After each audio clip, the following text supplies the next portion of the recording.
CM Revanth రెడ్డితో MRPS అధ్యక్షుడు మందకృష్ణ భేటీ అయ్యారు. జూబ్లీహిల్స్లోని సీఎం రేవంత్ రెడ్డి నివాసంలో ఈ సమావేశం జరిగింది. ఈ సమావేశానికి మంత్రి పొంగులేటి శ్రీనివాసరెడ్డి, ప్రభుత్వ సలహాదారు కె కేశవరావు, సీఎం సలహాదారు వేం నరేందర్ రెడ్డి, మాజీ ఎమ్మెల్యే సంపత్ కుమార్ మాదిగ ఉపకులాల ప్రతినిధులు హాజరయ్యారు. ఎస్సీ వర్గీకరణ, రిజర్వేషన్ల అంశంపై చర్చ జరిగింది. సభలో తీర్మానం జరిగిన దాని ప్రకారం వర్గీకరణను స్వాగతిస్తున్నాం. అందుకు అనుగుణంగా ముఖ్యమంత్రిగా నిర్ణయాలు తీసుకున్నందుకు ఆయనకు ధన్యవాదాలు చెప్తున్నాం. పర్సెంటేజ్ విషయంలోనూ ఏ గ్రూప్లో ఎవరిని కలపాలనే విషయంలోనూ కొన్ని విజ్ఞప్తులు మేము చేయడం జరిగింది. లిఖితపూర్వకంగా కూడా ఇవ్వడం కూడా జరిగింది. మేము మొదటి నుంచి ABCD వర్గీకరణ అనే డిమాండ్తో ముందుకు వచ్చేసాం. గ్రూపులకు 1, 2, 3 అనేది కాకుండా ఖచ్చితంగా ABCD అనే దాని మీద 4 గ్రూపులు చేయాలని చెప్పి మేము కోరడం జరిగింది. దానికి ఒక విజ్ఞప్తి చేశాం.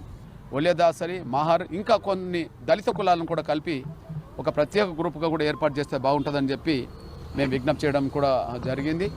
అది న్యాయబద్ధమైన విజ్ఞప్తిగా పరిశీలించాలని చెప్పి మేము కోరడం జరిగింది.